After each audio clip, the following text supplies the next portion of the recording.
अध्याय 3 कर्म योग मुख्य बिंदु 1 से 8। ये सिद्ध किया गया है कि नियत कर्मों का आसक्ति रहित पालन करना ही श्रेष्ठ जीवन है। 9 से 16 जो कार्य बिना फल की इच्छा के किया जाए वही योग है और यज्ञ की आवश्यकता को बताया गया है। 17 से 24 ज्ञानी पुरुष और भगवान स्वयं भी लोक कल्याण हेतु कर्म करते हैं। 25 से 35 ज्ञानी और अज्ञानी में भेद किया गया है और आसक्ति रहित होकर कर्म करने की प्रेरणा दी गई है।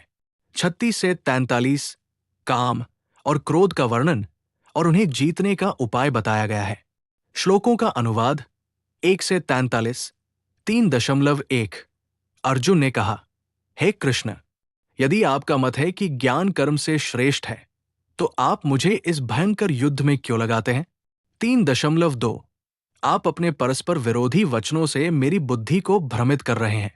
कृपया मुझे वह एक मार्ग स्पष्ट रूप से बताइए जिससे मैं परम कल्याण को प्राप्त कर सकूं।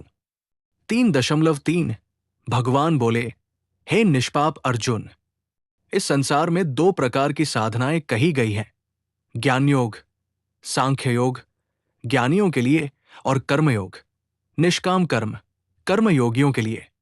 3.4 केवल कर्म का त्याग कर देने से या कुछ न करने से कोई व्यक्ति निष्क्रिय ब्रह्मा की स्थिति को प्राप्त नहीं करता, नहीं केवल संन्यास से सिद्धि मिलती है। 3.5 कोई भी व्यक्ति क्षण भर भी कर्म किए बिना नहीं रह सकता। प्रकृति से उत्पन्न गुणों द्वारा हर कोई कर्म करने के लिए विवश होता है। 3.6 जो व्यक्ति इंद्रियों को जबरदस्ती रोकता है लेकिन मन से इंद्रिय विषयों का चिंतन करता रहता है वह मिथ्याचारी है। 3.7 लेकिन जो व्यक्ति मन द्वारा इंद्रियों को वश में करके आसक्ति रहित होकर कर्मयोग के अनुसार कर्म करता है वही श्रेष्ठ है। 3.8 नियत कर्म करना निष्क्रियता से श्रेष्ठ है, क्योंकि निष्क्रिय रहकर तो शरीर का पालन भी संभव नहीं है। 3.9 हे अर्जुन, यज्ञार्थ कर्म को छोड़कर किया गया हर कर्म इस संसार में बंधन का कारण बनता है, इसलिए आसक्ति छोड़कर यज्ञ के लिए कर्म करो। 3.10 ब्रह्मा ने सृष्टि के आरंभ में यज्ञ सहित मानव को उत्पन्न कर कहा, यज्ञ द्वारा तुम फलित हो, ये यज्ञ तुम्हारी सभी इच्छाओं को पूर्ण करने वाला होगा। 3.11 देवताओं को यज्ञ द्वारा तृप्त करो, वे तुम्हें तृप्त करेंगे। इस प्रकार परस्पर एक दूसरे को संतुष्ट करते हुए तुम परम कल्याण को प्राप्त करोगे। 3.12 देवताओं द्वारा दिए गए भोगों को बिना यज्ञ में अर्पण किए जो भोगता है वो चोर है। 3.13 यज्ञ शेष अन्न को ग्रहण करने वाले पापों से मुक्त हो जाते हैं, लेकिन जो केवल अपने लिए पकाते हैं वे पाप ही खाते हैं। 3.14-15 प्राणी अन्न से उत्पन्न होते हैं, अन्न वर्षा से, वर्षा यज्ञ से, यज्ञ कर्म से, कर्म वेद से और वेद अक्षर ब्रह्मा से उत्पन्न हुए हैं। इस प्रकार परमात्मा यज्ञ में स्थित है। 3.16 जो मनुष्य इस चक्र को नहीं अपनाता वो इंद्रिय सुखों में लिप्त होकर व्यर्थ जीवन जीता है। 3.17 जो आत्मा में ही संतुष्ट, आत्मा में ही रमन करता है उसे कोई कर्म करने की आवश्यकता नहीं है। 3.18 ऐसे पुरुष के लिए इस संसार में कुछ भी अप्राप्त नहीं है, नहीं वो किसी वस्तु के लिए दूसरों पर निर्भर रहता है। 3.19 इसलिए बिना आसक्ति के कर्म करो, क्योंकि इस प्रकार कर्म करने से मनुष्य परम पद को प्राप्त करता है। 3.20 राजा जनक जैसे पुरुषों ने कर्म द्वारा ही सिद्धि प्राप्त की, इसलिए लोगों को शिक्षा देने हेतु तुम्हें भी कर्म करना चाहिए।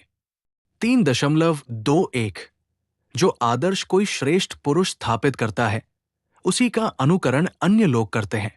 3.22 तीनों लोकों में मेरे लिए कोई कर्तव्य नहीं है, फिर भी मैं कर्म करता हूं। 3.23-24 यदि मैं कर्म न करूं तो अन्य लोग मेरा अनुसरण करेंगे और ये संसार नष्ट हो जाएगा। 3.25 अज्ञानी पुरुष जैसे आसक्ति से कर्म करते हैं वैसे ही ज्ञानी को भी निष्काम भाव से लोकहित में कर्म करना चाहिए। 3.26 2:6 ज्ञानी पुरुषों को अज्ञानी कर्मशील जनों की बुद्धि को भ्रमित नहीं करना चाहिए, बल्कि उन्हें कर्म में लगाना चाहिए। 3.27 प्रकृति के गुणों द्वारा ही सब कर्म होते हैं, लेकिन मोहवश अज्ञानी सोचता है मैं करता हूं। 3.28 लेकिन तत्वज्ञानी जानता है कि गुण ही गुणों में कार्य कर रहे हैं, इसलिए वो आसक्ति नहीं करता। 3.29 अज्ञानी जो कर्म में लिप्त है, उनकी बुद्धि को भ्रमित न करो, उन्हें कर्म में प्रेरित करो। 3.30 मुझ में अपने सभी कर्मों को अर्पित करके आत्मा में स्थित होकर आशा और अहंकार छोड़कर युद्ध करो।